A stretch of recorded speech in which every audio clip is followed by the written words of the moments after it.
Hello అండి. Thursday mini vlog ఇది. ఏ పనైనా నేర్చుకోక ముందు బ్రహ్మ విద్య అంట. నేర్చుకున్న తర్వాత కోతి విద్య అంట. అలాగనే ఇది కూడా అంతే.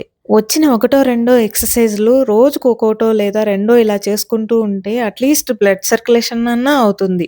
ఇప్పుడున్న జనరేషను ఏజ్‌తో సంబంధం లేకుండా ఎవరికైనా సరే కాళ్ళ నొప్పులు, ఈ చేతుల నొప్పులు అన్నీ వస్తున్నాయి. దేనికో తెలుసా? Food problem. ఇంకా మంచి ఫుడ్ తినేంత ఓపిక ఉండదు కాబట్టి ఎప్పుడు చెత్త ఫుడ్‌నే ఇష్టపడతాం కాబట్టి నేనైతే ఫుడ్ ప్రాబ్లమ్ అని చెప్పను. మన నోటికి కంట్రోల్ లేదని చెప్తాను. దానికే మనం ఇలాంటి చిన్న చిన్న ఎక్సర్‌సైజ్‌లు బ్లడ్ సర్క్యులేషన్ అయ్యేటట్టు కొద్దిగా బాడీ కొద్దిగా మూవ్ అయ్యేటట్టు చూసుకోవాలి రోజు. ఎక్కువ చెప్పి ఓవర్ చేస్తున్నా గదా! వద్దులే. ఇంకా ఆఫీస్‌కెళ్ళాలని ఏదో బిల్డప్ కోసం చూపిస్తున్నా అంతే. ఆఫీస్‌కెళ్ళేటప్పుడు నేను కూడా గొలుసులేస్తున్నాను అని. పేపర్ కూడా ఆఫీస్‌కే తీసుకెళ్ళాను.